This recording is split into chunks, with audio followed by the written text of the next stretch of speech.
Sorry about that, guys. Ah, I should have save stated. I totally forgot about that. I gotta run all the way back there. Alright, so we'll rush through this quick. In general, I gotta confess, I'm not actually a horror fan. Since I'm being asked about, why is this thing...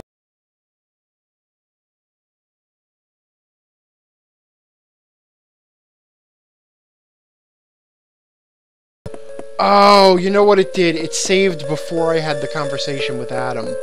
Son of a biscuit. I know what... yeah, DiceApp is explaining that Yakuza is a Japanese gangster or racketeer. I know that that's what they are. That's the name of their organization. But I wonder if it doesn't have another meaning. Or, you know, like the word might mean something that would explain why, you know, why a giant spider might be named Yakuza.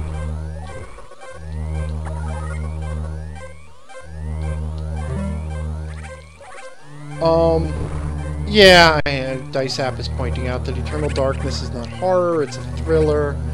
And I really should be better about, separating the genres, and I'm not better, but, again, I'm not really, a super big fan of that, you know, of those genres in general. I'll be honest, I'm much more of an action person. And as much as I love this game, and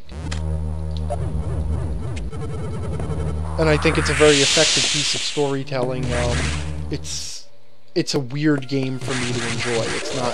This is not my normal fare, except insofar as I obviously love the Metroid series in general.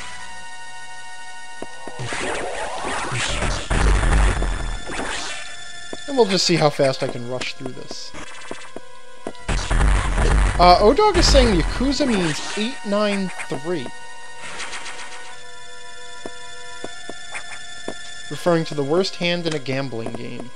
Huh. So, alright, anybody in the chat want to hazard a guess as to why that would be the name of a giant spider?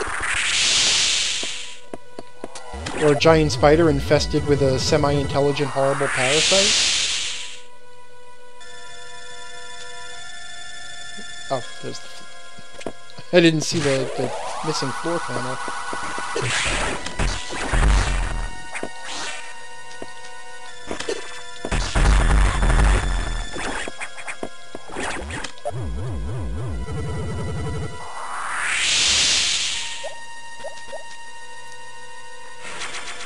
Alright, so I'm gonna save state before I take on Yakuza again, just in case. Yakuza's not, like, super difficult, I don't think, unless he gets you in that cycle where he manages to grab you. Once he grabs you once, it's kind of hard to get out of his hitbox. And you can see that's exactly what happened, is I sort of got trapped in his hitbox, so every time I tried to move off to the side, he just picked me up again.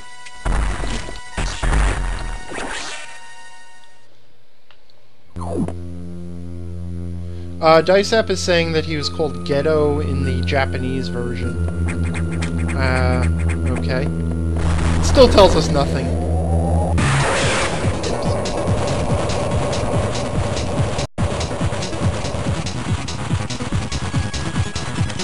I didn't save state, did I?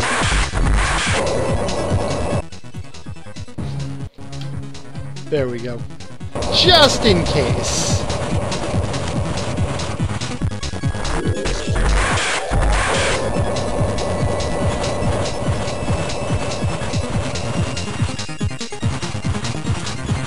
Damn it! I stood up instead of, bolted. And now I'm trapped in the cycle again.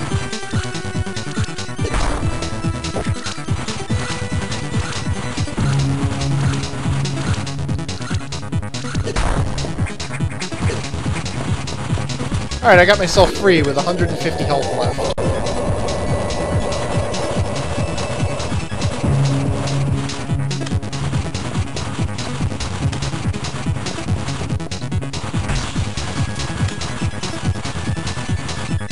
You know, I never noticed that. The chat is pointing out he actually only has 6 legs. His second phase is going to be a problem for me at this level of health. Oh, spoiler alert. So, his second phase just kind of flips around the room like this.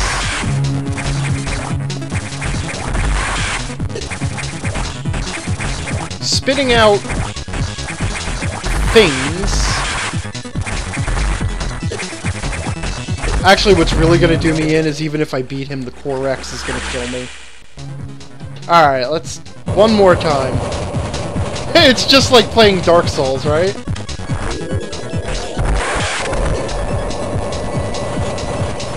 Granted, I've got about 7 or 8 more failures behind me before he's like, what the hell was it? Ornstein and Smoke.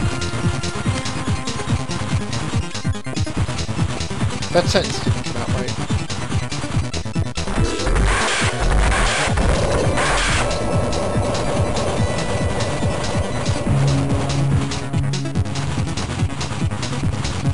The problem, too, is that you want to stay under him so that when he, you know, exposes his weak point, you can unload as many missiles as you can into it. But then when he comes down...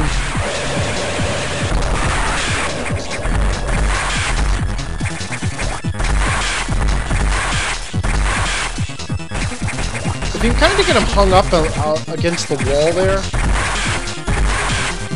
there's actually no real safe place to stand. And his attack pattern is pretty random. Fortunately, if you just sort of stay still, he doesn't hit you that much.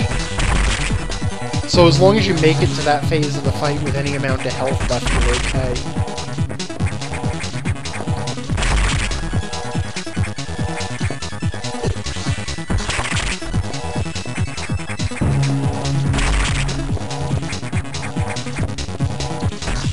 Have I mentioned how much I hate the invincibility period on the Core X's? Because I really, really, really do.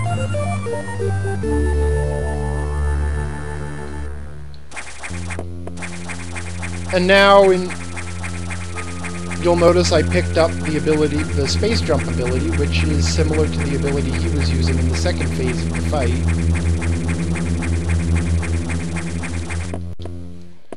The space jump actually feels a little bit clumsy to me in this game. Not sure why, but it seems to be more finicky about when you have to hit the jump again, or else you lose it.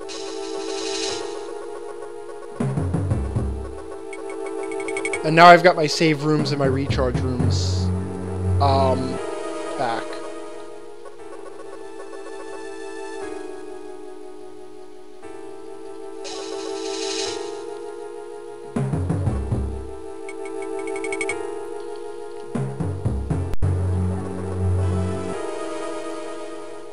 So I'm just about approaching the 2-hour mark, and so I'm going to ask the folks in chat, do you want to stick through this a little bit longer, or do you want me to save and come back to this another night?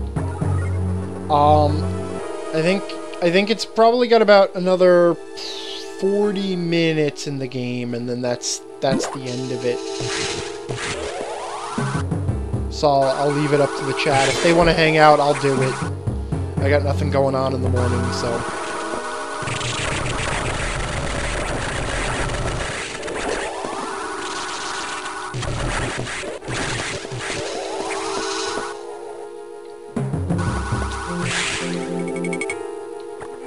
Alright, seeing a couple of votes for keep going, keep going. Alright, let's keep going. What the hell? I did actually kind of want to finish this up tonight. And I just got that stupid knockback.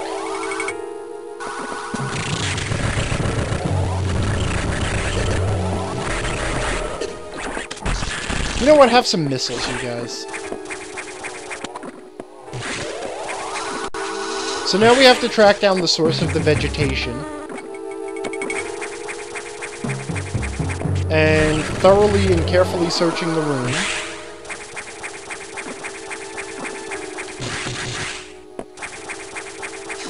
reveals this opening up here.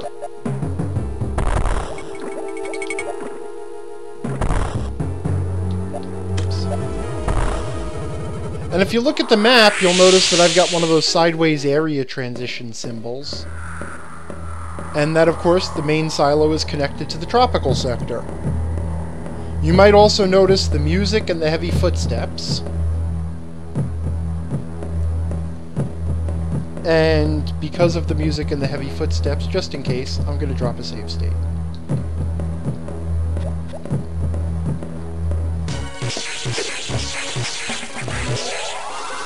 Once again, we have a chase situation with SAX.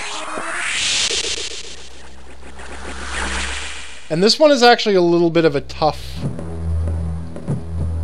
one, because you have very little margin for error.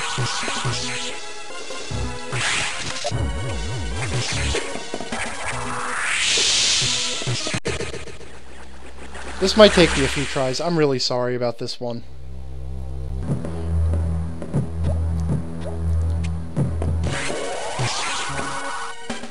It didn't help that I kind of forgot that I had the space jump and could stay above her shots.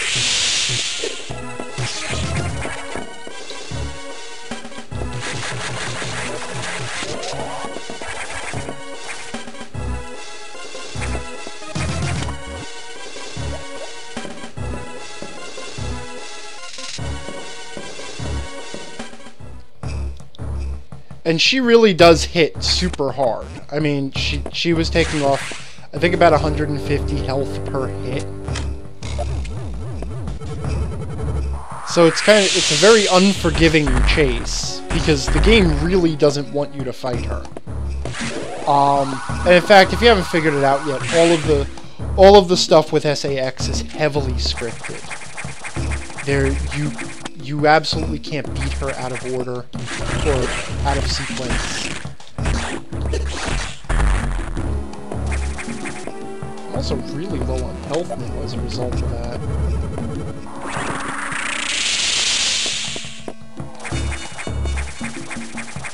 There's some X-parasites I can pick up.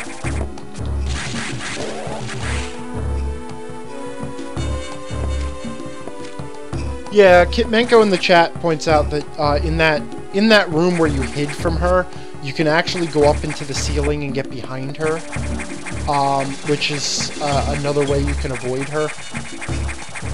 But I just hide out for a second. And actually, I think down there is something I can grab. I'm nervous about my lack of health, though. Alright, now I feel a little bit more comfortable.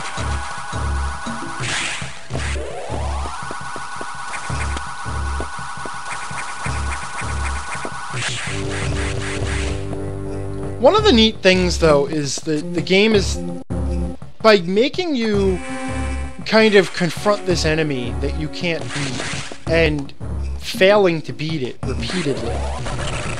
Especially if you die a couple of times to her in a couple of spots, in a couple of chase spots.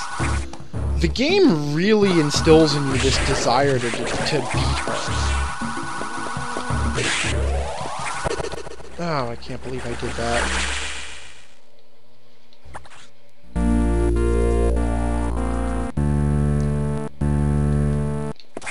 Not doing as good as I was the other night. It's funny, normally fusion doesn't give you this much of a problem.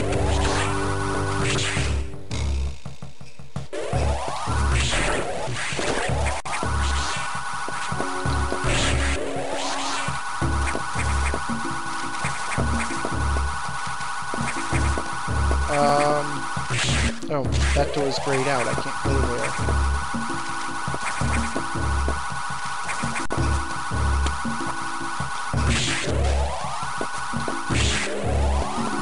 Alright, I gotta go up and around.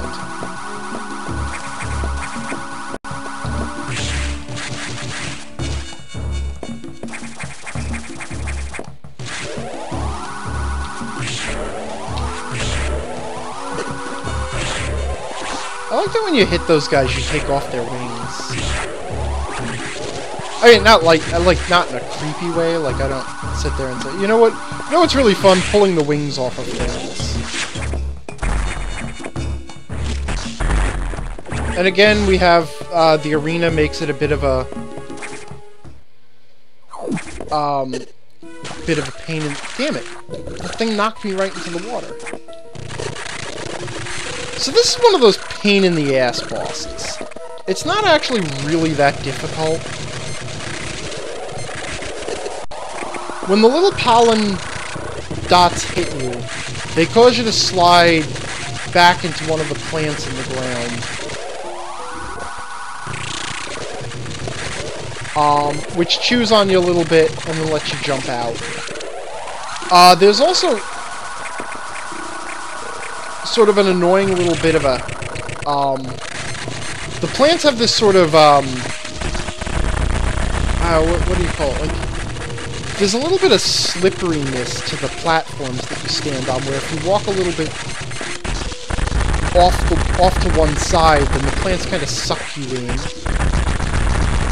So I actually prefer to deal with it from this platform here, and then just, you know, I clear the pollen, fire at the gold statue. This is one of those weird bosses. I have no idea why there is a gold Chozo statue shrouded in vegetation on this space station. It just is. So then the boss enters his second phase, which involves launching lasers high and low. Simple duck and jump to avoid them, and fire missiles into them.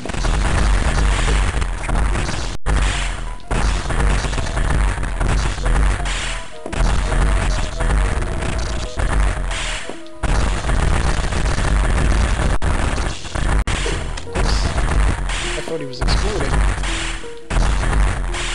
This is one of those bosses that just feels like it has a little too much in hit points. Third phase is a Core X, except it's actually a Weapon X. So that is, I have to wait for it to expose its eyeball, and then I have to avoid its shots.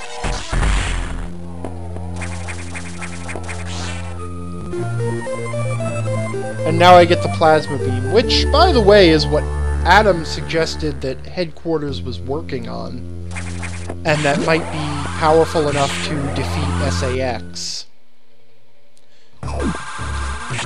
Plasma Beam, similar to the way it worked in Super Metroid, is powerful, it does a lot of damage, and it also continues through enemies to the other enemies behind it. So it's actually a really useful weapon. And notice that with the death of that creature, the vegetation, all those thick brown vines, are gone. Which will hopefully mean the main reactor can be brought back online.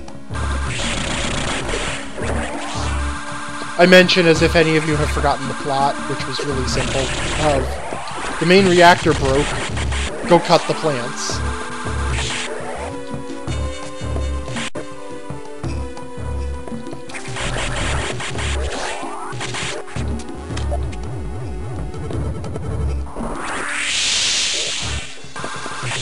I'm trying to remember, a while ago I saw a Let's Play of this. I think it was Slow Beef and Diabetes, actually, on Diabetes' YouTube channel. And, he beat the Yakuza, the spider boss, and didn't use the save point underneath it. And actually, he had a lot of trouble with Yakuza. He didn't use the save point underneath it. So then he ran into SAX after finally defeating the spider boss, and immediately got killed by SAX, and lost all his progress and had to restart back at the ship. And they played it for laughs. It was actually a pretty funny moment, and honestly, I shouldn't apologize I shouldn't advertise his Let's Play of this. I'd rather have you watch mine, but I guess I'm not really doing a Let's Play. This is a stream, totally different thing. It's totally different in that I don't actually do any editing. I just kind of take the stream and sort of upload it.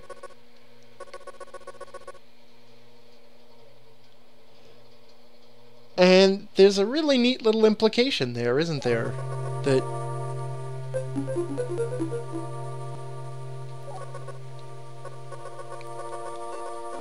see, previously when I restored abilities, Adam was kind of supportive of that. Oh, that will make you more powerful. Oh, that's great. That will make you more powerful. Good for you, you restored that. This ability, he responds to one which he pointed out may be vital to defeating SAX. His response is, "Oh, you did that? Well, you still can't survive yet. And I'm surprised to see that you did that." And now we have more trouble.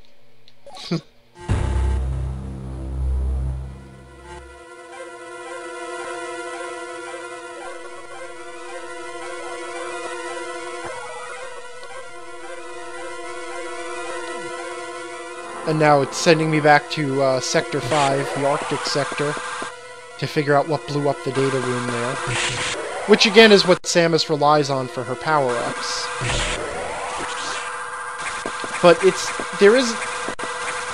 Adam's change in tone there is interesting, and it's actually kind of neat because they managed to call attention to it without any voice acting or anything. Just basically all they had was raw text.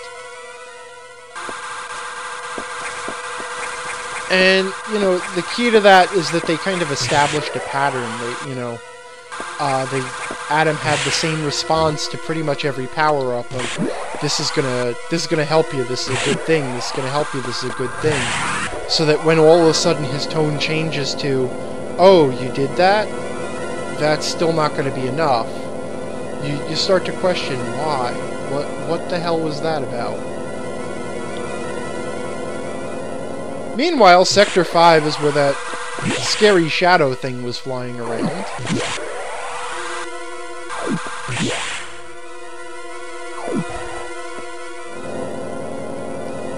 And it's kind of funny because the game has already let me forget that there is now a clone of Ridley, an ex-clone of Ridley flying around the station somewhere.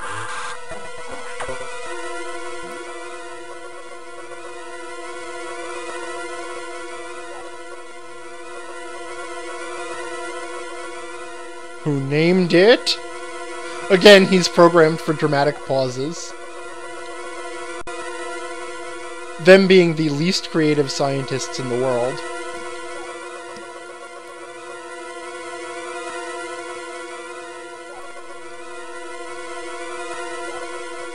Of course it was.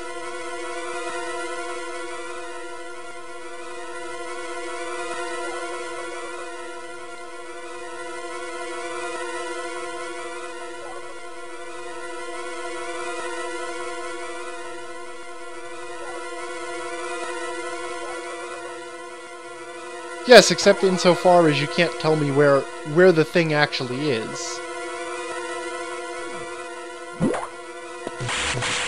But knowing that it destroyed the data room is kind of a good place to start our search. Which once again speaks to the X's intelligence and their sort of ongoing attempt to cut Samus off from powering up. Kitmenko is observing that the game does a really good job of presenting threats and then giving you distractions so that you forget about them until those threats are immediate. Yeah, and actually I'm going to go a step further and say the game does a good job of making you feel like there's always just, like, one more threat than you can handle. Like, you can see again, change of environment, indicating what I'm walking into here. But, what I mean that, like, it feels like there are so many things going on that the only way you're actually going to manage to get through it is if you could really be in two places at once. And every time you start to get a handle on things, another disaster happens.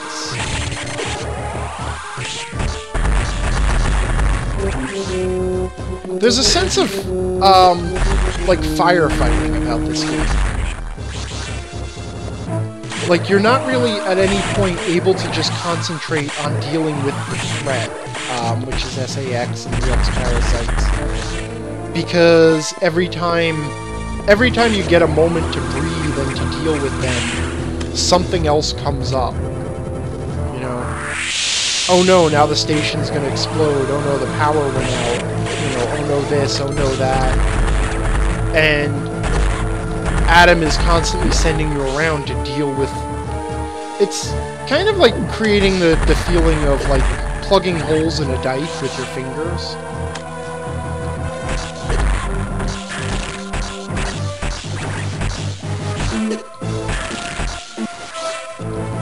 Also, I am underwater, so my mobility is now completely ruined.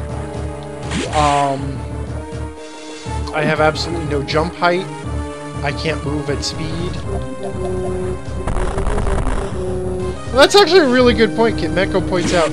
It's funny because you are in two places at once working against yourself.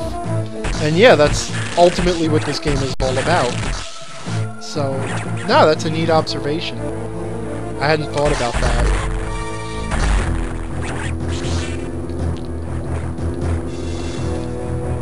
There's also that other sort of freaky implication that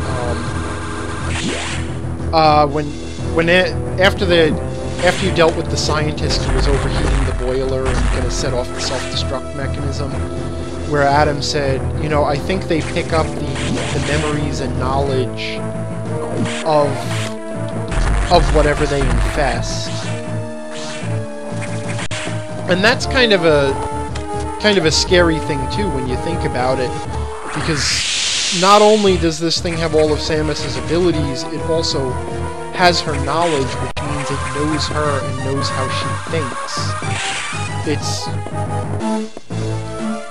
It is just about the most dangerous enemy she could face.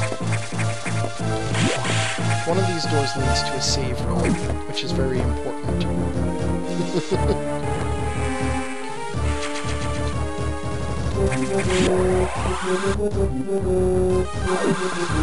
So now, as with Super Metroid, this game does occasionally does the same trick, where something will reach a nuisance level, and then it will give you a way to finally get past it. So in this case, you'll notice that I've finally been forced to just kind of adventure in water, for an extended period. And if I'm savvy about Metroid, I might think that that means that I'm going to have the means to navigate water shortly. Also, I'm now strong enough that the red X don't fully recharge my health. Also, we could see what would have happened here if I didn't know to do that. I would have dropped down into those crumbling blocks before I got the energy tank. And I am going to save state here.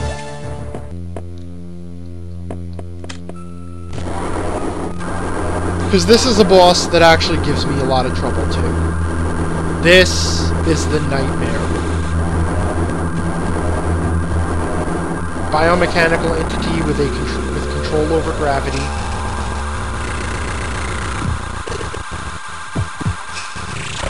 And also a little bit of a sound glitch. His weak point is that pod under his stomach. And once he's taken enough damage, he strengthens gravity so that everything moves in slow motion. Your jump height is reduced. Your missiles also become ineffective because they just drop straight to the ground.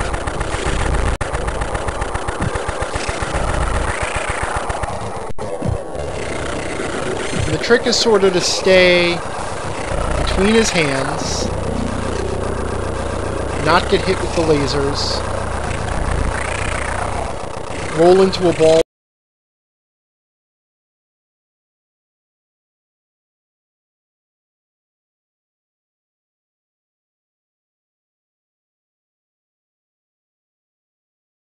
Just sort of unload into his face while he tries to corner you against the wall. And then he'll do this sort of floating, drifting circle thing until he settles down again.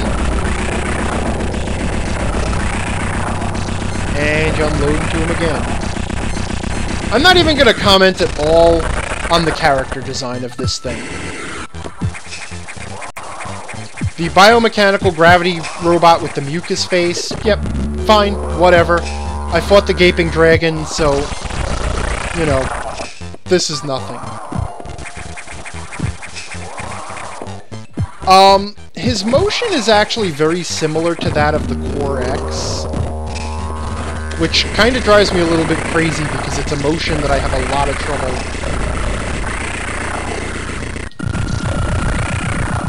dealing with. And speaking of Core X,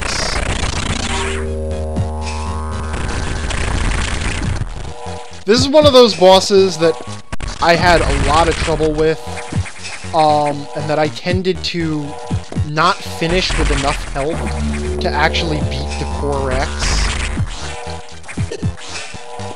So I would finish him with just like a tiny bit of health left, and then the Core X would just destroy me. Which is actually, as much as I like the Core X mechanic, and I like how that mechanic ties into the story of the game, I honestly could do without having to have an extra little mini boss fight after every boss. Only because there's a little bit of a frustration in beating the boss and then dying to a Core X. So I now have the gravity suit, and the gravity suit works just like it did in Super Metroid. Allows me to move freely in water, and also reduces the damage I take to enemies.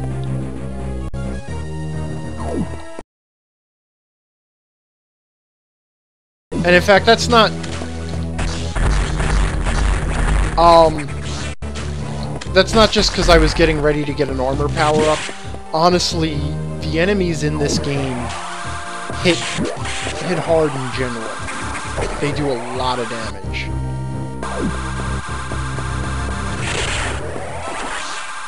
In fact, I'm gonna go ahead and say that this game, I find it harder than Super Metroid. Both the boss fights and just the normal enemies and the traversal. But I also find it less, like, puzzle-oriented. Like, there's not as many places where you have to figure out what to do, or figure out where to go. It's more of the challenge is just in survival and combat. And now with the gravity suit, we find that I can reach the aquatic sector. Also significantly, I'm breaking the pattern of the game for the first time. Because in this case, I beat the boss, I got my power up, and I'm not going directly back to a navigation room to talk to Adam. In fact, even if I tried to, I would find that I can't quite make it back to a navigation room.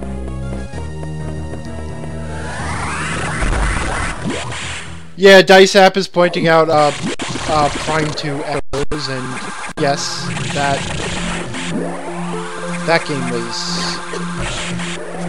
game was challenging, but it was unpleasantly challenging. There were just too many mechanical elements in that game that worked against you. The limited ammo, the environment that would constantly drain your health. It was just that. I really don't like Prime 2. As as much as I enjoyed Prime is as much as I disliked Prime 2. Anyway, meanwhile, I'm now trapped in the aquatic sector. And I've got to kind of find my way out.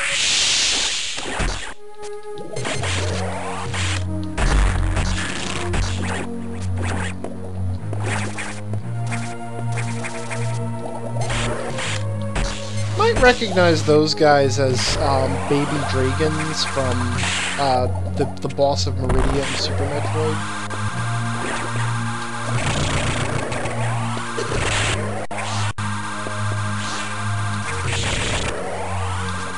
Which actually, if I wanted to start nitpicking plot holes, I would point out that those are native to Zebes, not SR-388, where the other creatures on this station were taken from. But who wants to be that guy? The game is fun. And plus, it's Metroid. It uses enemies.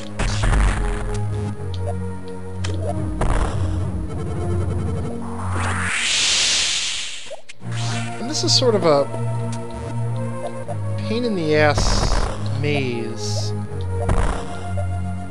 And I think... yeah, there's an invisible passage. That's what...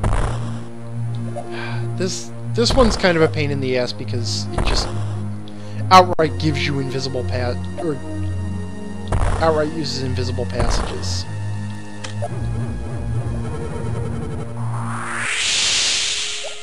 And this is not an optional area. I'm not going for a power-up. I actually have to go this way. And I find myself in the red security room. It should be noted that number one, I'm still kind of off the grid as far as Adam is concerned. I haven't talked to him yet, so this was not at his behest. And number two, Adam was extremely cautious about releasing the red security doors. He basically said outright, you know, he doesn't want to release the red security doors unless there was no other choice.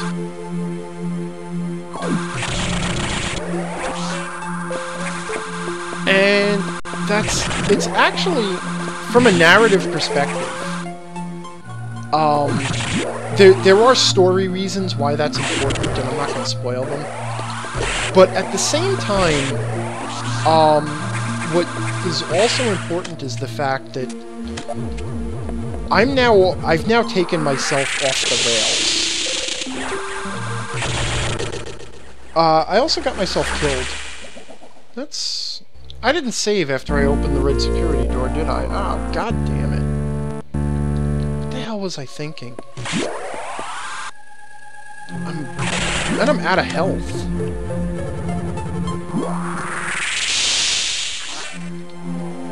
Alright, I gotta be a little bit more careful.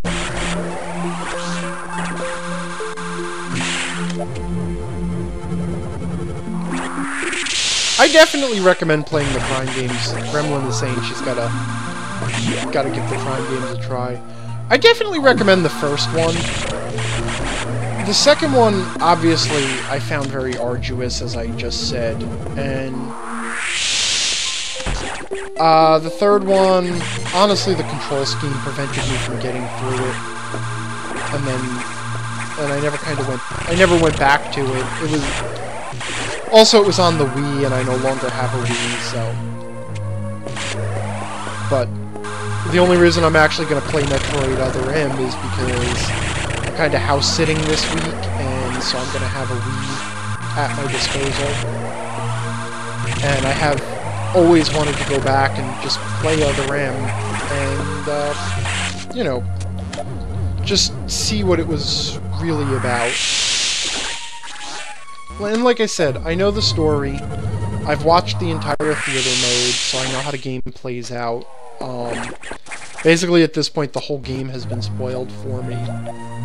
I just don't have the experience of playing it for myself and knowing what goes on. And honestly, it'll be interesting to talk about the places where I think that game fails, and also the places where I think the game is more defensible than people think it is. You know, obviously a lot of people really dislike that game, and I can't fault them for that, but at the same time, I think most people dislike it for the wrong reasons. Let's just save state again. I hate using save states.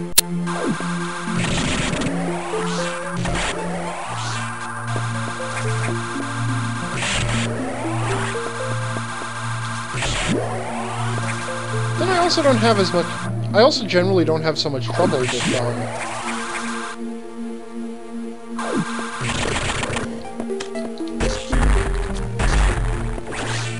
with this game, or games in general. I find I do definitely have a harder time playing games while I'm streaming them, because I'm also trying to watch the chat, and I'm trying to have something to say.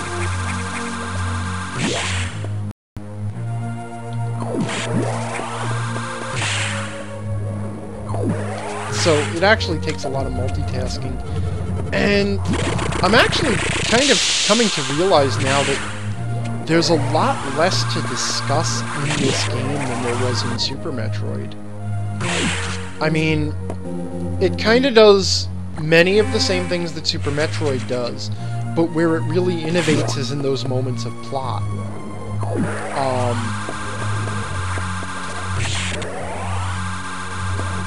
So those guys are an interesting thing, too. Those little puffer dudes are completely invulnerable. There's no way to kill them or get around them, and they block the area, block the way through. The only thing I can do is freeze them before they expand.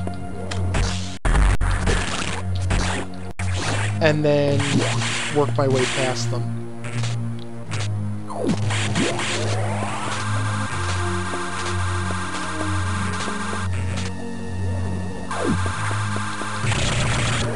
And I think I find that I can't proceed this way. And have to... Yeah, there's speed blocks there, aren't there? Yeah, there are.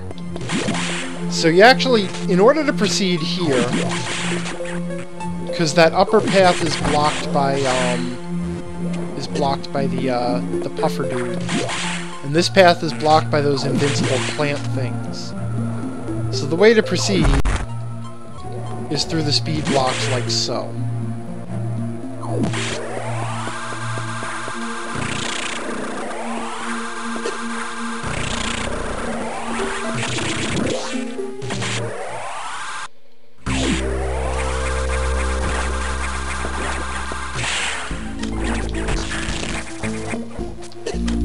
This is sort of an... Oh, Jesus, that was a big hit to take.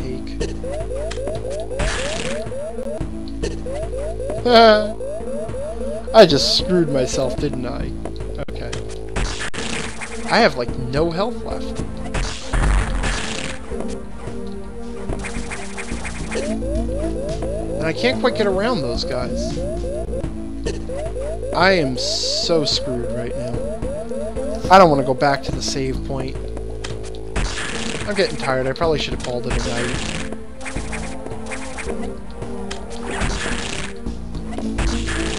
I just gotta take this careful.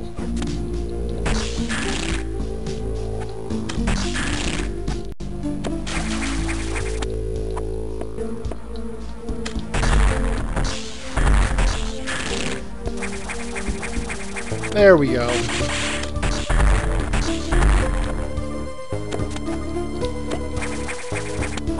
Alrighty, I survived. A little bit of stress there.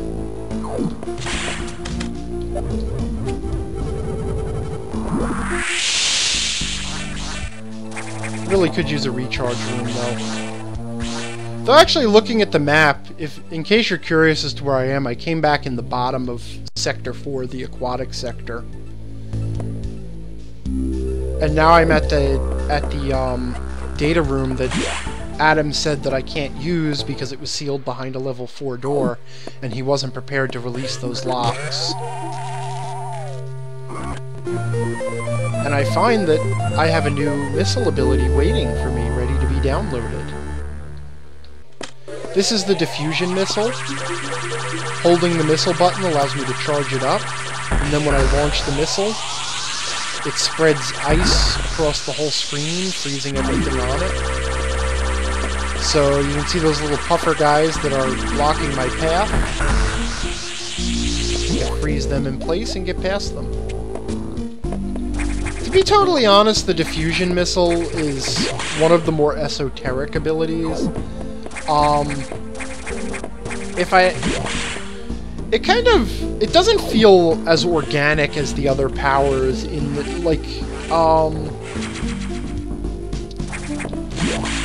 like, it feels more like it was designed to be a key for specific locks than the other abilities.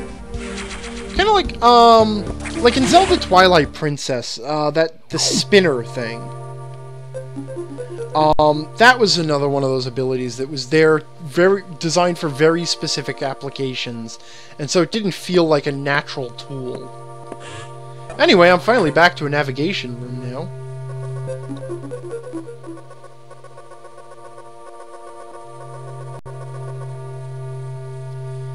And Adam is a little... yeah.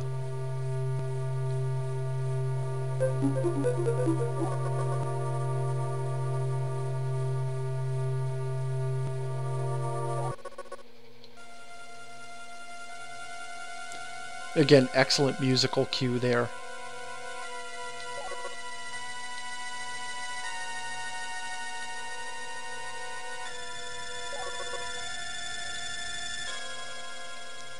Well, that would explain why it tried to kill me. I thought we were already clear on that.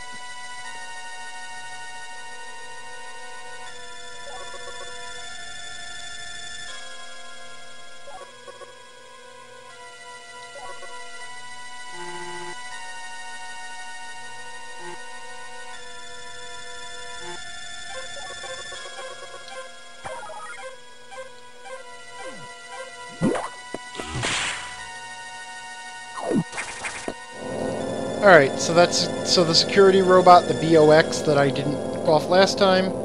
Now I have to go back to the Nocturnal Sector, and finish it off. And as I'm running out of places to explore, I might start to have the sense that things are sort of coming to a head. Getting the plasma beam was actually kind of a substantial upgrade, because that was the one that Adam identified as the weapon that would probably be very effective against SAX.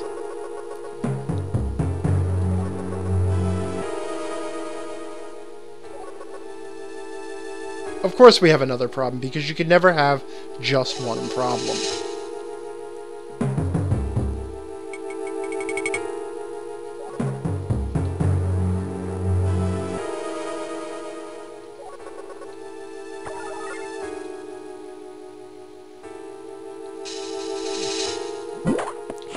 And I'm just going to let those other remarks stand as they do.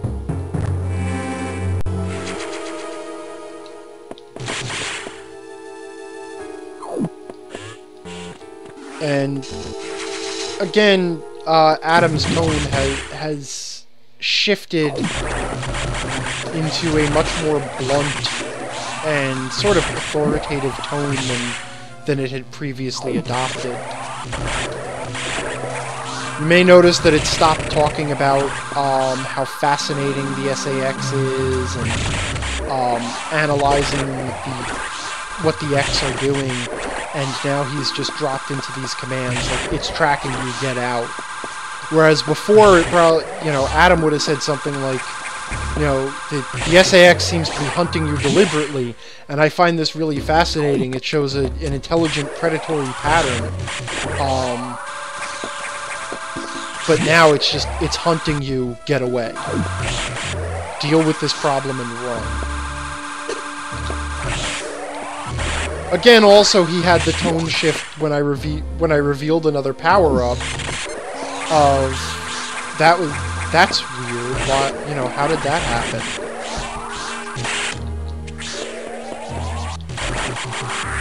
Instead of, hey, that's good, you're almost ready to beat SAX.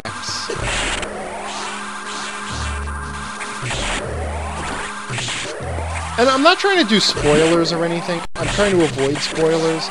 But I've only got one playthrough to show this off. Obviously, I'm not going to play it a second time.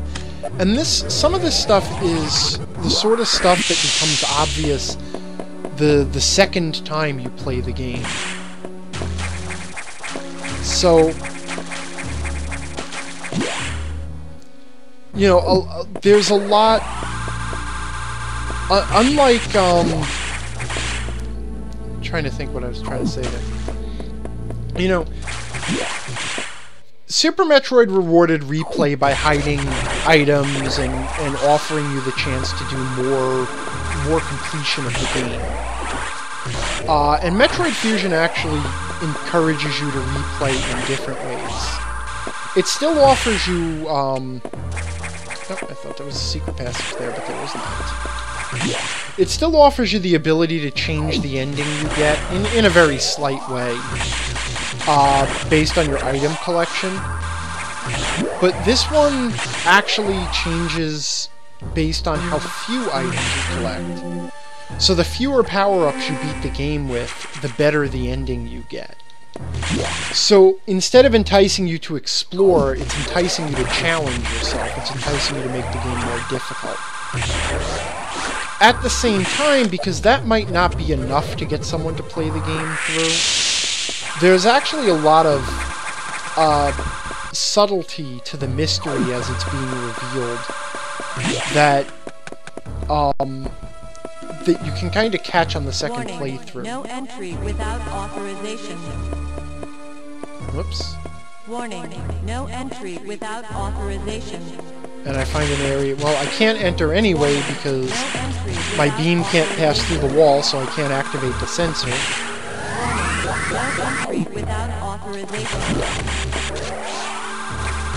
Warning, no entry without authorization. Warning, no entry without authorization. So, I guess... Hopefully the security robot's not down there, because I can't get there. Warning, no entry without authorization. Of course, that alarm is still going off. No entry without authorization. Can probably expect to be yelled at by Adam for that again.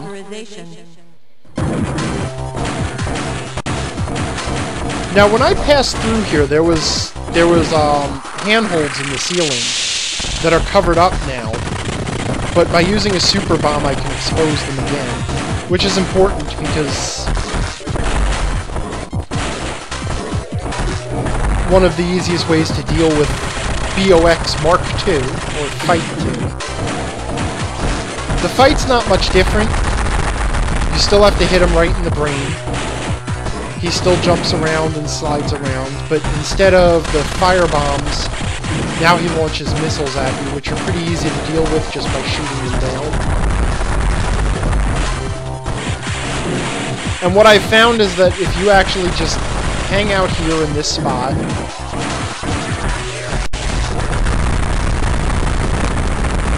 launch missiles whenever he gets into the right position, and then shoot down the missiles he fires,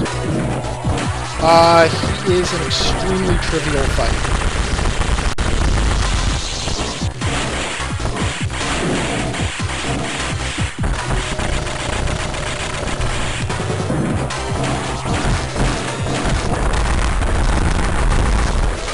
The only thing I'm in danger of at this point is running out of missiles. And of course he has a Core X inside of him. And interestingly enough, he also has a Weapon X. Because again, it's got the shell on the outside, the eye, and it's shooting a beam at me.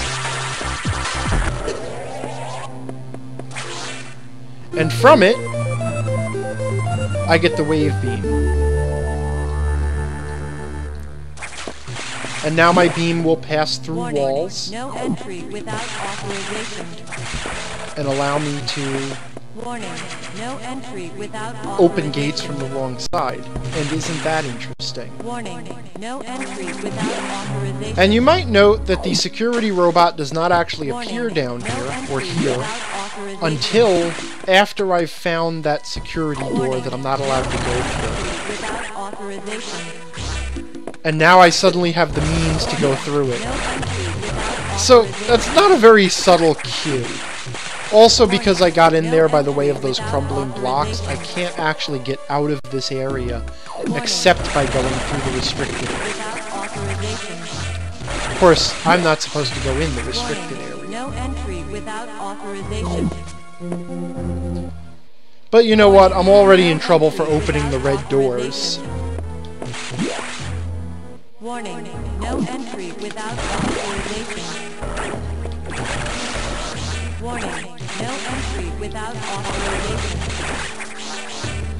So, Warning, notice no that this entry restricted without area is behind a red authorization. door, which Adam did not want me to unlock. Warning, no entry Further, without Adam authorization. warned me not to stay down here and not to Warning, explore too no far. entry without authorization. So we start to wonder what his real Warning, motive no is. entry without authorization. And maybe let's go check out Warning, the restricted no zone. entry without authorization.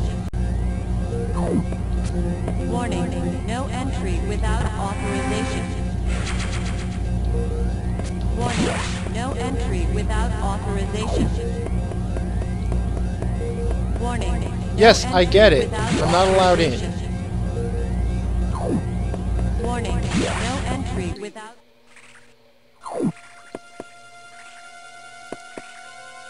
And we find that the Galactic Federation and Biological Space Labs has actually been breeding Metroids. The same creatures that the Galactic Federation deemed were so dangerous that they must be extincted, and that apparently were extinct. And now we know what was done with the Metroid sample that was collected from Samus, and that was used to make Samus's vaccine. So even though the infant Metroid and all the Metroids on planet Zebes are dead, the Galactic Federation kept the Metroids alive by cloning them from the infant in Super Metroid. Also here we'll notice a fully grown Metroid. And then in this container we have an Alpha Metroid, and then a Beta Metroid and a Gamma Metroid, which are the advanced forms of Metroids that were only found on planet SR-388, their homeworld.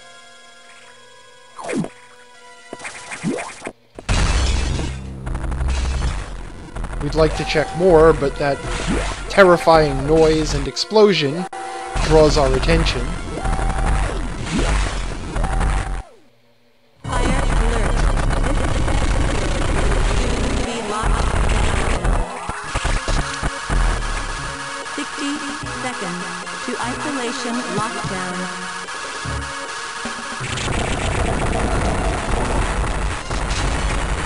And we've got to get out of here.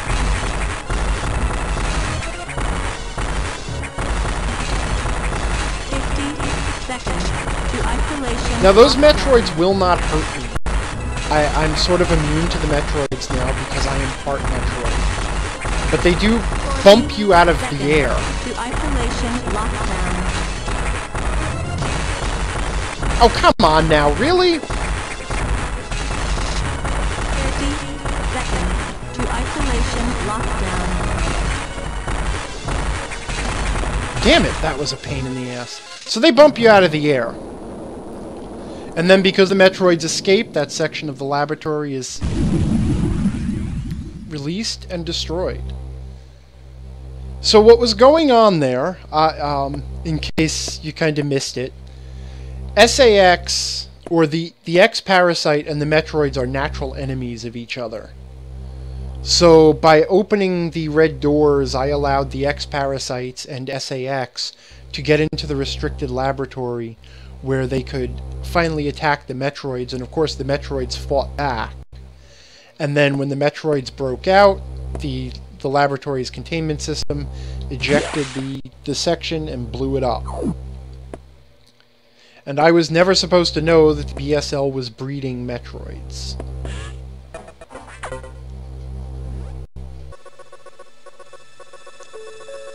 And Adam, you have some splaining to do. Of course, I might also take note of the fact that SAX was just ejected from the space station and blown up. But we'll let that play out.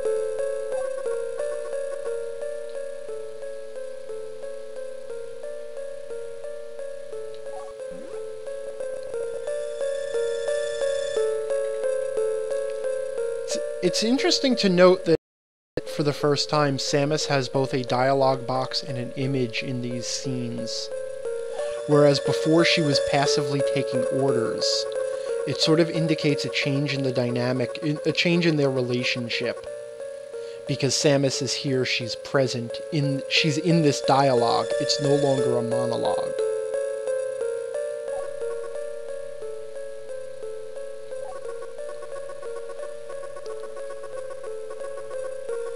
Of course.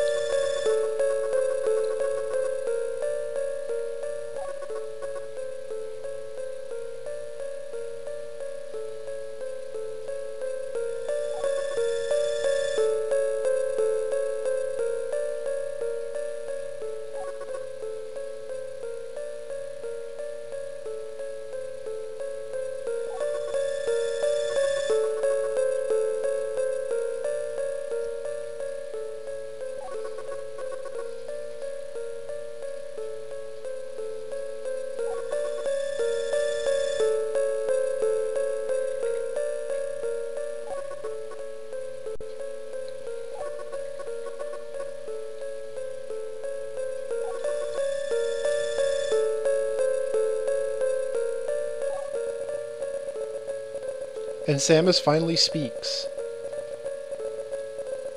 Well, speaks to Adam. Samus has been monologuing in her head through the whole game.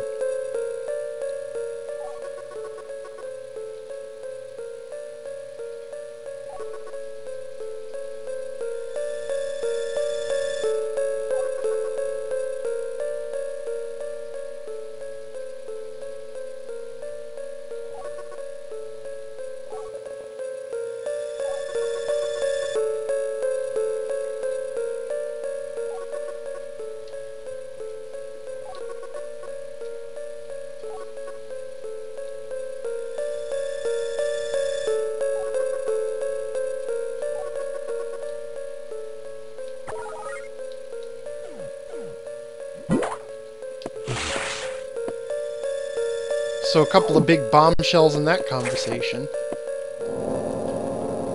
I mean, if you spent any time thinking about it, you would have realized that there probably should have been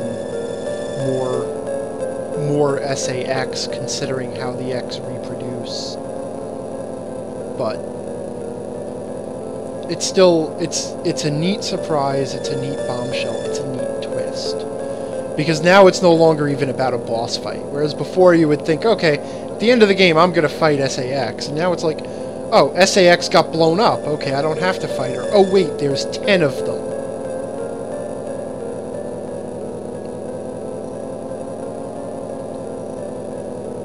Meanwhile, Samus reflects back on her old commanding officer once again.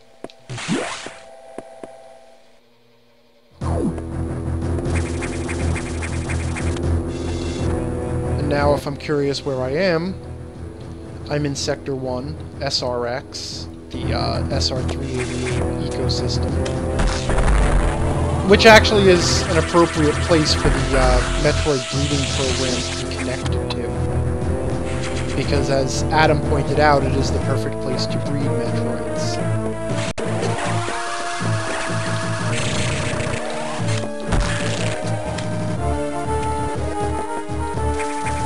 But now this has become a mission of escape. Get out of the station before the SA-X can catch up to me.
think they're immune to everything but power bombs? No? Did I miss that up?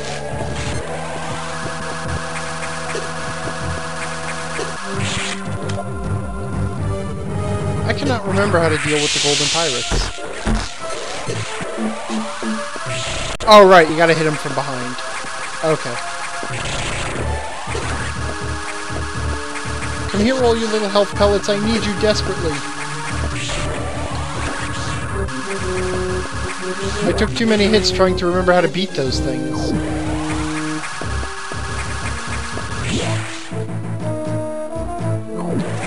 Might be getting a little nervous about the fact that the game threw 2 save points at me in pretty rapid succession. Not that I'm metagaming here, but...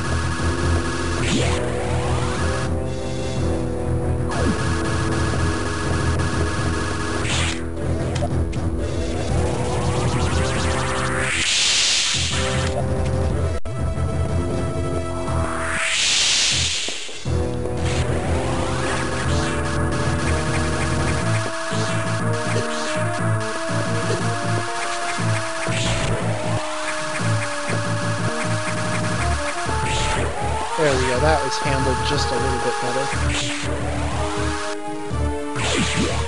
Yeah, Grandma, the gold space pirates really do hit hard.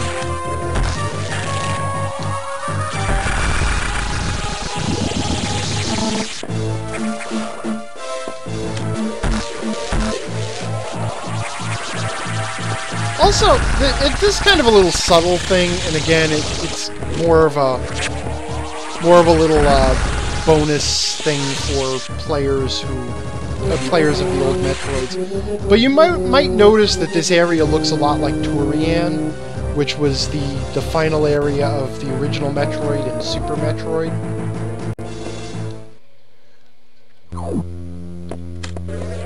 Oh, right. I forgot about you.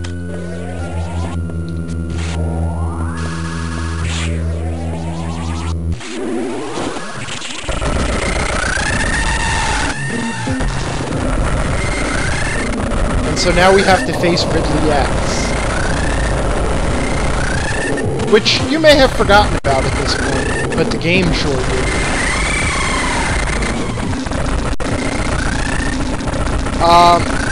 Sorry about the sound effect glitch on here.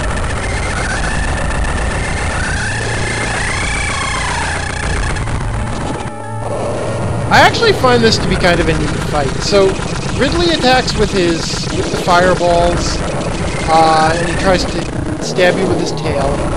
And if you get caught in his claws, he will grab you, hold you, and breathe fire at you. But the thing is, this is not an elegant or a pretty boss fight.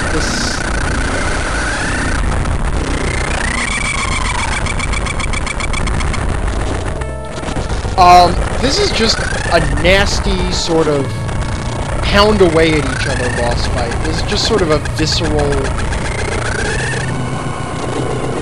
Clueless is mentioning the slowdown here. Yeah, it's not... I'm not sure why this fight specifically in Visual Boy Advance seems to be giving me such trouble, but it always does. And honestly, actually, I'm looking at my frame rate indicator, and it's not even...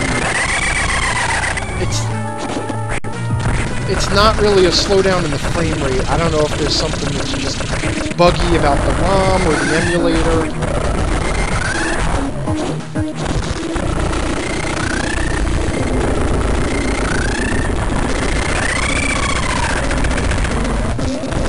It's gonna be close. This is gonna be close, and the Core X is gonna kick my ass.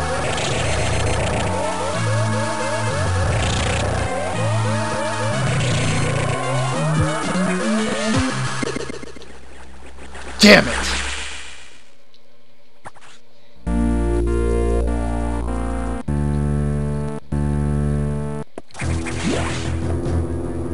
Maybe I should have tried to do that a little more elegantly instead of viscerally.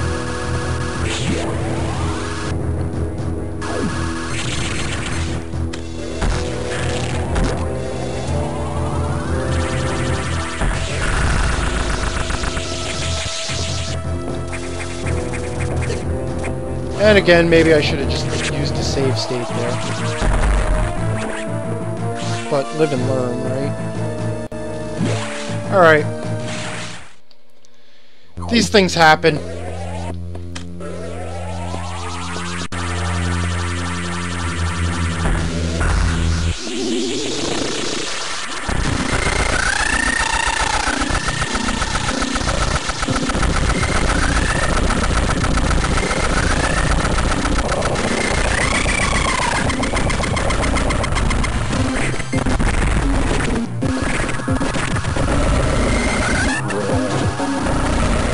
Chat is suggesting that the charge beam might be a better choice. And it definitely seems to have kicked him over into a color change a lot faster, so, thank you for that suggestion, Clueless.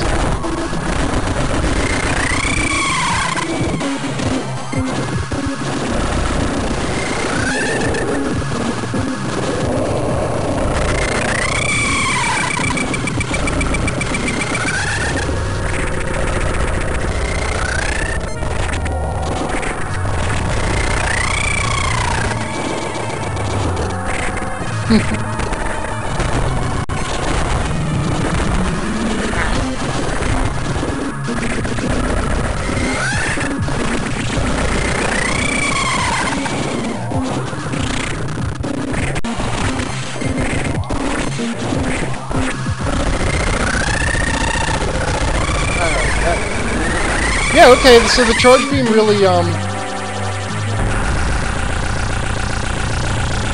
charge beam really does it, huh?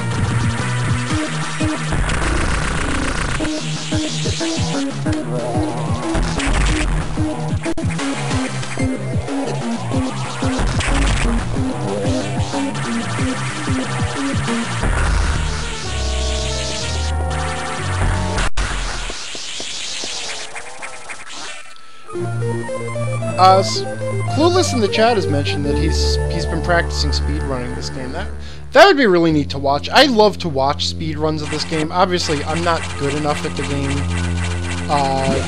to speedrun it, and I really don't have the wherewithal to practice it. I really come along more for the story of the game. And the excellent way that the story is all tied together to itself. Alright, so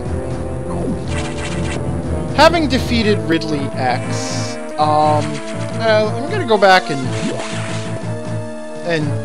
let's see, because I sort of talked about Ridley's presence here and how Ridley had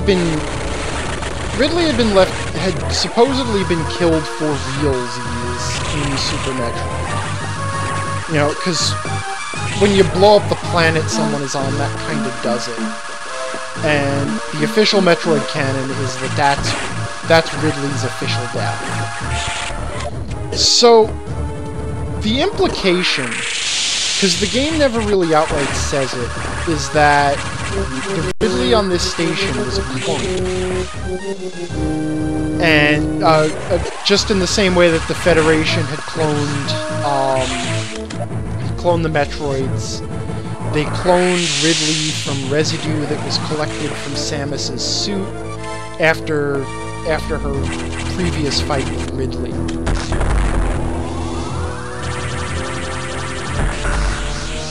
Now, the story gets filled in Metroid Other M, which is a prequel to this game.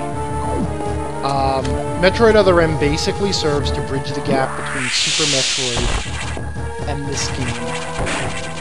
And like I said, I'm going to be doing Metroid Other M next week, and we can talk about or we can talk about what Metroid Other M does right and wrong in terms of story. But for now, just understand that the whole thing with having trouble getting the words out all of a sudden. I guess it's getting late, and I've been at this a long time.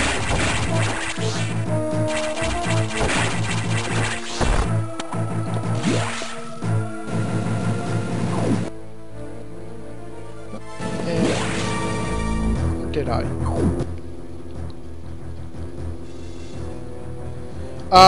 No, Gremlin, the intention is... I have never actually played Metroid Other M before. I've gone through the theater mode, I know the story, but I never got a chance to play it because I don't have a Wii. But I'm going to be house-sitting next week and have access to a Wii, so I'm going to play through it, and a couple of the folks who were here last week suggested that maybe I should stream my blind experience with it. Sort of to kind of fill out the other Metroid games that I've been playing recently.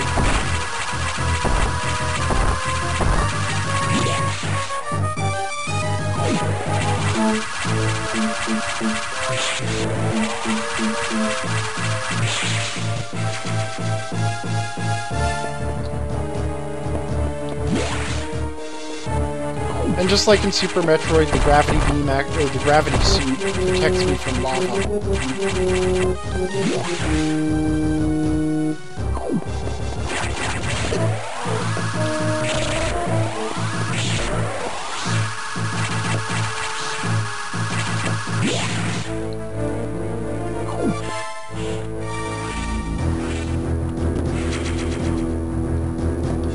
Alright. So now, we can return to the main deck and escape the station before the SAXs catch up to me.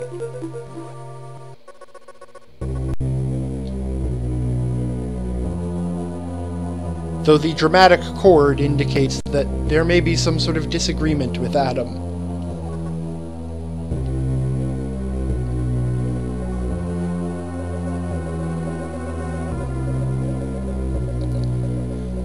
I never kind of pictured Samus as the sort of person who would say, "Are you joking?" You know?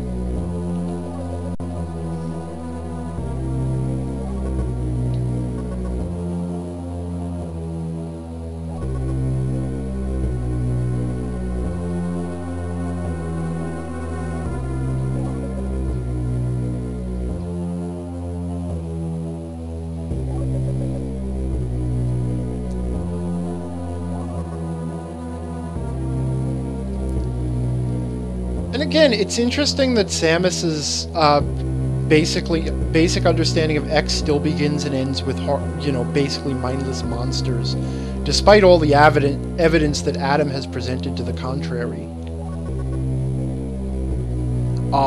There's something a little bit cold and savage about the way she's approaching the situation. And one might actually argue that part of that may be subtext from the fact that given what the X stole from her, both in terms of forcing her to be transformed into one of her enemies, in losing her own powers and abilities, and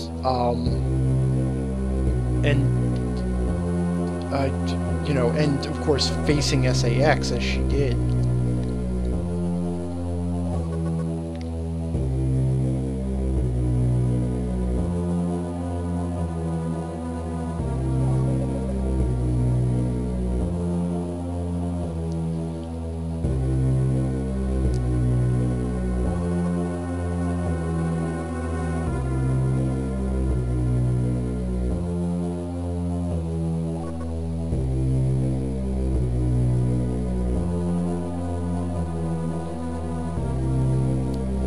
Clueless is mentioning maybe it's because she had first-hand experience fighting the X, but I'm going to go ahead and say that's not quite it, because the X have demonstrated themselves to be very intelligent and cunning opponents, and Samus's characterization of them through the game is that they are mindless monsters and killing machines, not that they are...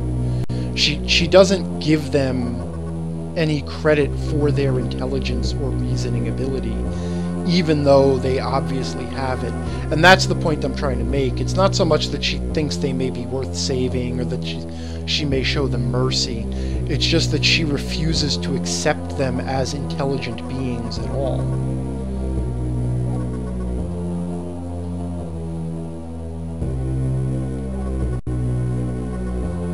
only because that dichotomy has been set up through the whole game. Adam's view of the SAX has been one of respect for their intelligence, even though he also admits that they are dangerous. Anyway, I shouldn't be talking over this.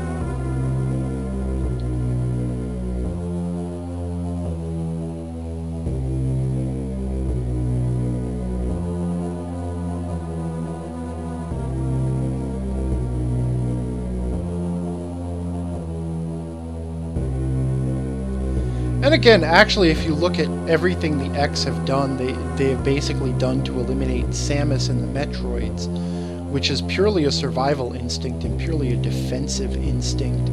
They haven't demonstrated any particular desire to spread beyond the station or consume the galaxy. So all of this is conjecture on Samus's part, and she may be mischaracterizing them. And Kamenko actually points out that maybe it's the Metroid DNA in her.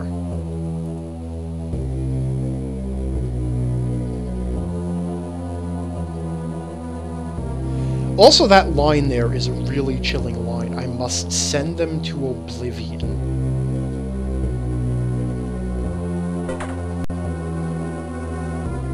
That is not the speech of someone who is simply responding to a threat in a rational, logical way. That is the line of someone who is out for bloody vengeance. I will send them to oblivion. But we can't send them to oblivion because the door won't open.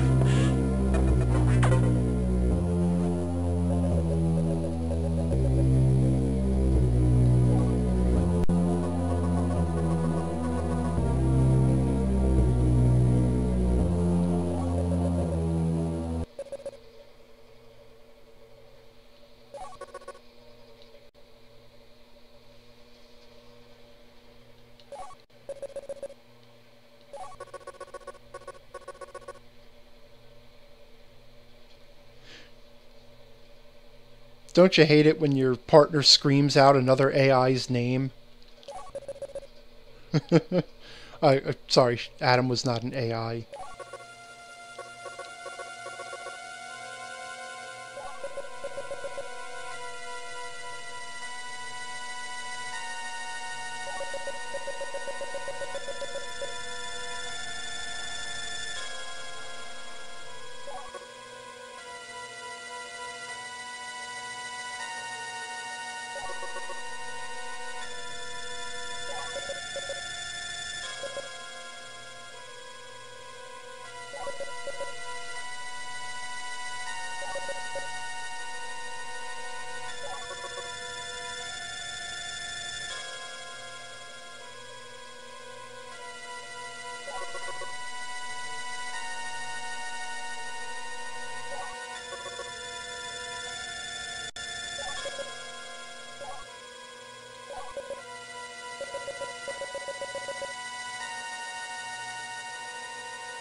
So that scene kind of speaks for itself. There's not a lot that needs to be said about it.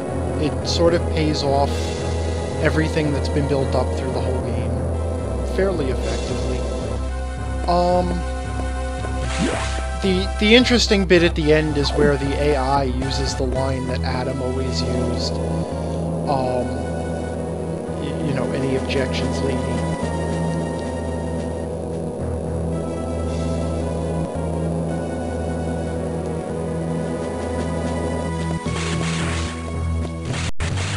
Wow, I did not pick up any, like, nearly that many health containers and missile upgrades and power bomb upgrades. This could be an interesting interesting ending.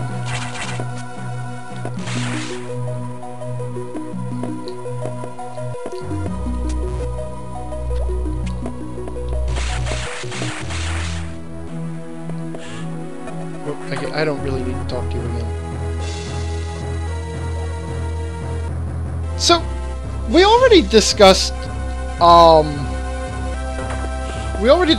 why the station and every space station in sci-fi always has a self-destruct sequence.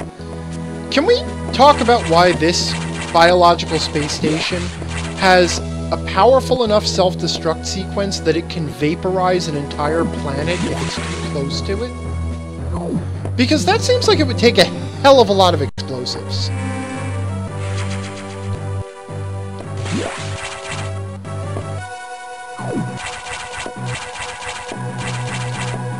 Also, discounting the Prime series because it's always been considered... Damn it, I didn't mean to stop there.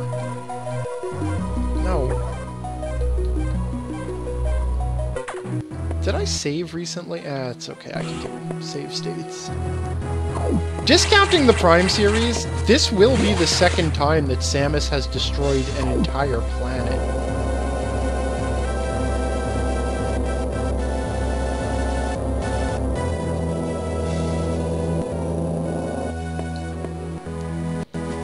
I can kind of see though why Adam was so nervous about that main boiler melting down if this thing is basically a planet killer.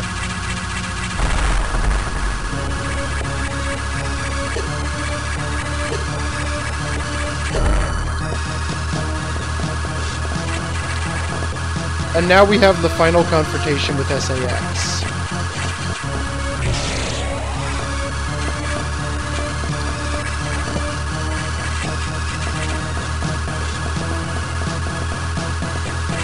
He won't.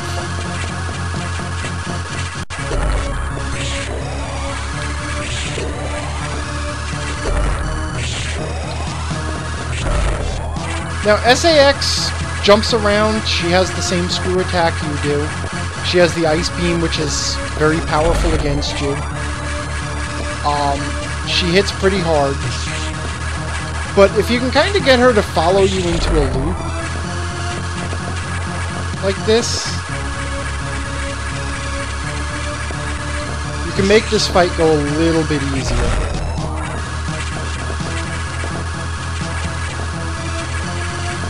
So you get her to chase you onto that platform, wait for her to drop, release your shot, and then repeat.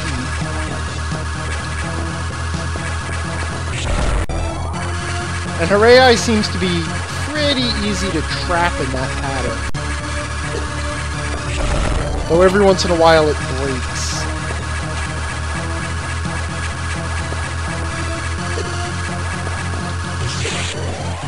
Uh-oh. Hung up.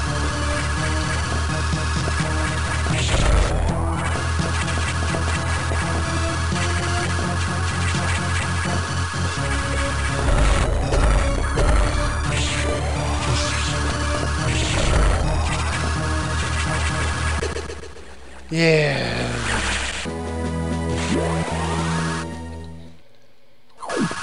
I hate SAX. And I usually have a lot more health tanks. I was kind of rushing through the game, and now I'm not paying attention.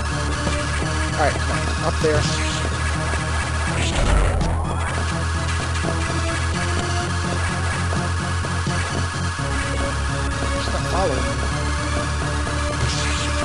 Come on, I'm up here.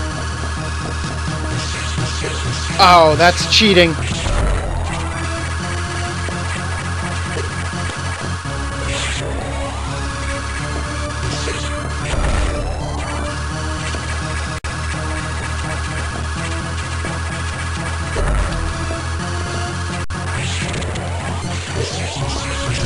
It's gonna be an Ornstein and Smoke night.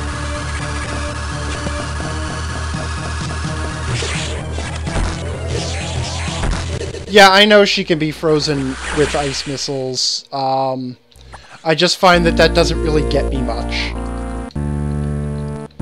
She doesn't stay frozen long enough, and my reaction speed is not my reaction time is not fast enough to take advantage of the brief time that she is frozen.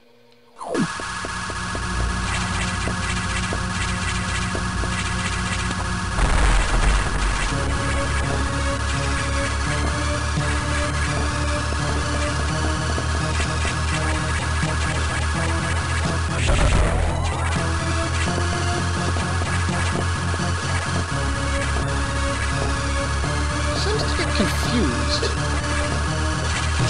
Come on, I'm up here. There we go.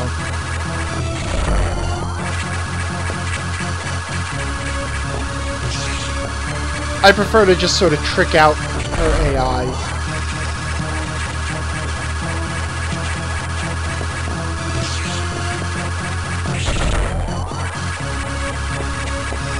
Which is, of course, the last gasp of the person who has no reaction time is locking an AI into a pattern.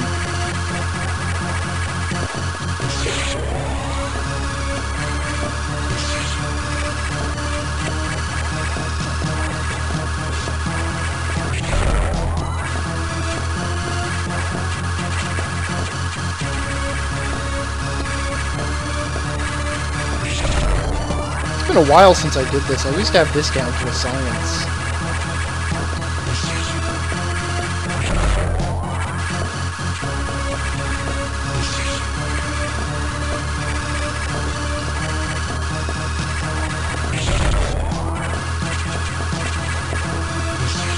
Gremlin is pointing out that the AI cheats, and so it's okay if you do too. It's actually a really interesting point, because,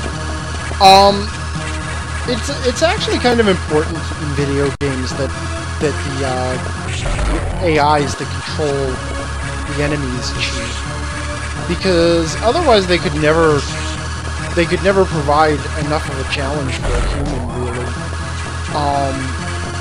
At least, especially in the old days. I mean, nowadays they're getting more and more sophisticated, but things like rubber banding in Mario Kart, where the AI just suddenly catches up to you out of nowhere. That stuff was added specifically because the AI just, it was too easy to trick out, and it wouldn't be able to give a satisfying challenge to a practiced human.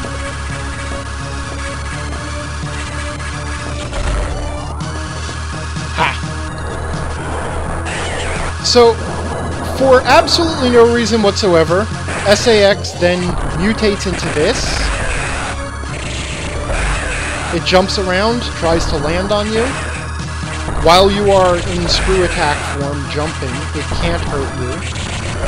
So you can simply float over the ground and not take a hit, and then release charge beams at it. And then we get one last Weapon X. And this one's kind of a pain in the ass because it's got the ice beam.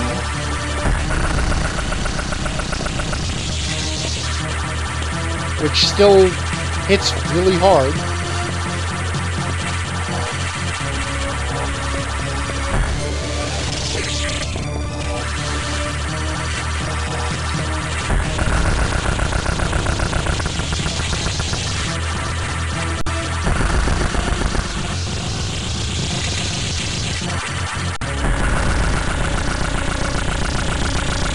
I hate the damn diffusion missiles, honestly. And now we can absorb the X. Only it got away. doesn't matter. In a few minutes, it will be knocked into its component atoms.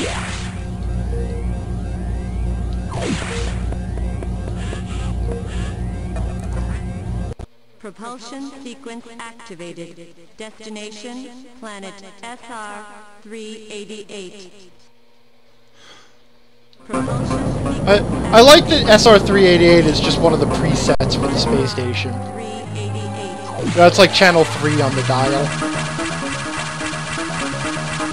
And of course, timed escape sequence from the space station is pretty much de rigueur for any Metroid game at this point.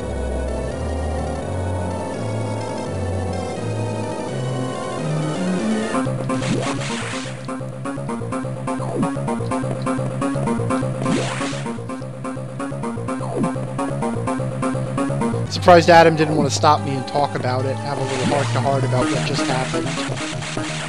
Oops. I'm in the wrong spot.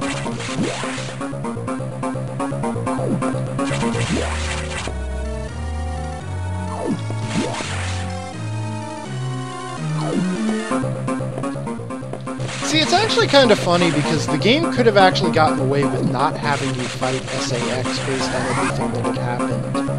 You know, number one, the SAX had been launched out into space and blown up, and then the fact that there were actually like 10 of them meant that even killing one would not mean anything. But at the same time, the game understood that it made a promise, and the promise was you were going to fight and beat SAX, and it was not going to take that away. And where is my spaceship, and what is that?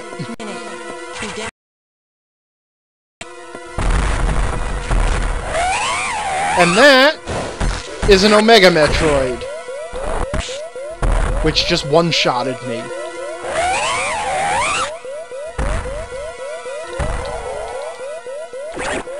That was actually the second to last boss of Metroid 2, the Return of Samus, right before the Metroid Queen.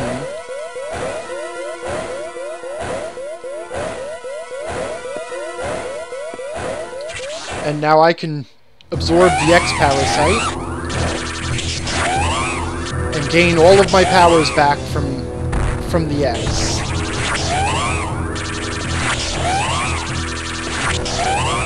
And then with the Ice Beam,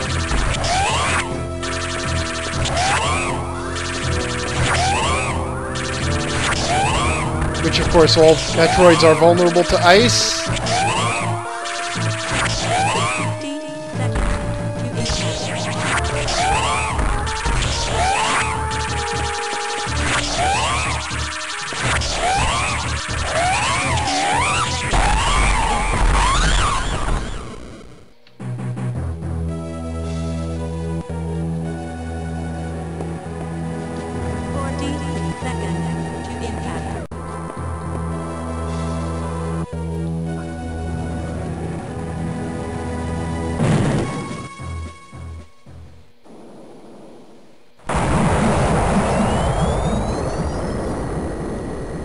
And away flies Samus Planet Buster Aran.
I think at this point Samus is just a little loopy from everything that's happened to her because she's just sort of babbling.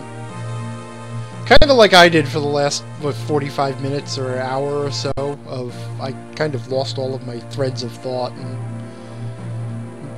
Yeah. Still lost all of my trains of thought. Good God, I've been at this for 3.5 hours.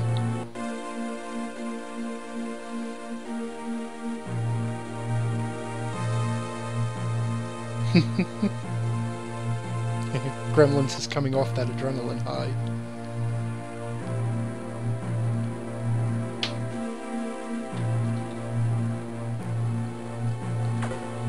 No, how could the AI of the ship possibly have controlled the ship?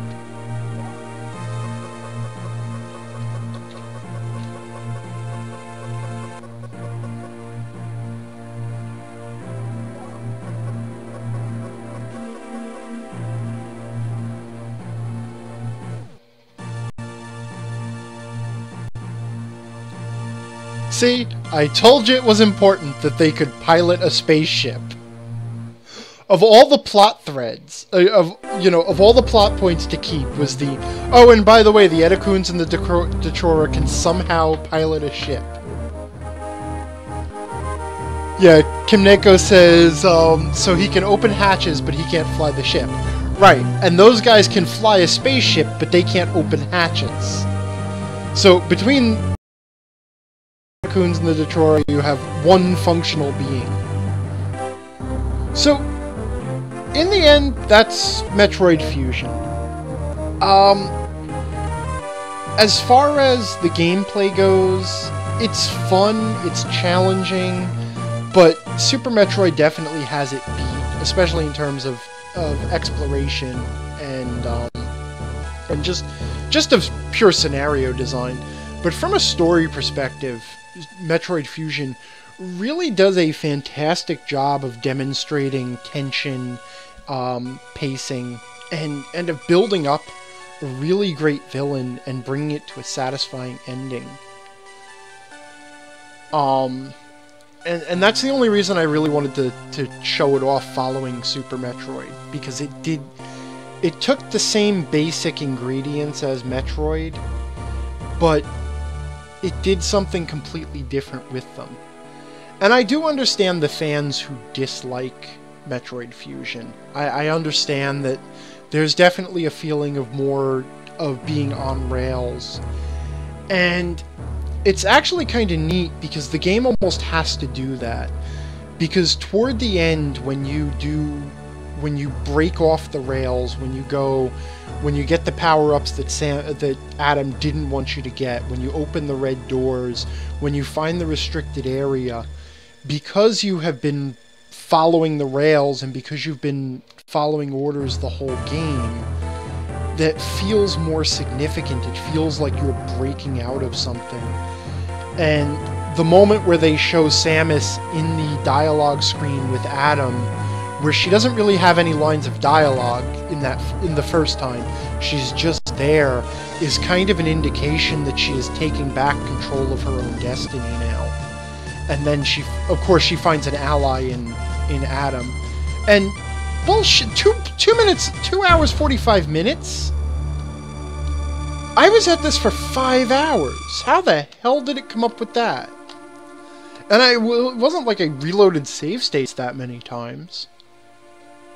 Alright, well, whatever. I did it in 2 hours and 45 minutes. Even though it was 3 hours tonight and 2 hours the other night. But, whatever. I actually know what it is, honestly. The game's clock does not run while you're in cutscenes in the navigation room, while you're looking at the map, or while you're in the pause screen, so... and the cutscenes do take up a lot of time. Anyway, like I said, that's Metroid Fusion. Really, yeah, I know, now the chat is explaining to me the in-game timer and stuff. There's a delay on the stream, so... You guys are probably just hearing me say that now. Anyway, at that, I am going to bid everybody a good night and adieu. And sometime next week, I will start up Metroid Other M. And next Friday, I'm going to continue with Dark Souls. And I want to thank everyone for sticking it out through the end, and everyone who hung out tonight and the other night. And thank you for putting up with me babbling incessantly, because it really did kind of get a little confused at the end. but so that's it. Good night, everybody. Clueless, Dice App, O-Dog, Kimenko, Gremlins Are Us, Tagrath, I know he was hanging out. Everybody else who was here. Thanks a lot, and hopefully I'll see you again for Other M next week.